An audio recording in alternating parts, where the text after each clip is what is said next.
மல்லிப்பூ பார்க்க அழகா இருக்கு, தலையில வச்சுக்கிட்டா நல்ல வாசனை வரும். ஆனா உங்களுக்கு புதுசா டெலிவரி ஆயிருக்கா, உங்க பேபிக்கு 6 months கூட ஆகலையா? அப்ப கொஞ்சம் கேர்ஃபுல்லா இருங்க.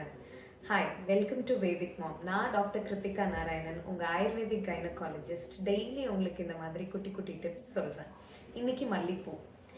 மல்லிப்பூ ஆயுர்வேதத்தில் என்ன சொல்லியிருக்காங்கன்னா, ஸ்தன்ய சோஷகம் அப்படின்னு சொல்லியிருக்காங்க. அதாவது பிரெஸ்ட் மில்கை ரெடியூஸ் பண்ணும் அப்படின்னு சொல்லியிருக்காங்க. இதுவே ஹார்மோனல் ரீதியாக கொஞ்சம் பார்த்தோம் அப்படின்னா, இந்த மல்லிப்பூவில் இருக்கிற phytoconstituents, for example indole, linalool, acetyl benzoate, இதெல்லாம் என்ன பண்ணுதுன்னா, நம்ம ஸ்மெல் பண்ணும்போதே ஆல்ஃபாக்டரி நர்வை ஸ்டிமுலேட் பண்ணி டைரெக்டாக பிரெயினில் இருக்கிற லிம்பிக் சிஸ்டமையும் ஸ்டிமுலேட் பண்ணிடுது. உடனே அந்த லிம்பிக் சிஸ்டம் ஹைப்போதாலமஸ்லேருந்து டோபமீனை செக்ரீட் பண்ண வைக்குது. இந்த டோபமீன் தாங்க என்ன பண்ணுதுன்னா, ப்ரோலாக்டினை சப்ரெஸ் பண்ணுது. ப்ரோலாக்டின் தான் பிரெஸ்ட் மில்க்குக்கு மெயினான ஹார்மோனே. ஸோ ப்ரோலாக்டின் சப்ரெஸ் ஆனால் ஆட்டோமேட்டிக்காக பிரெஸ்ட் மில்க்கும் குறையும்.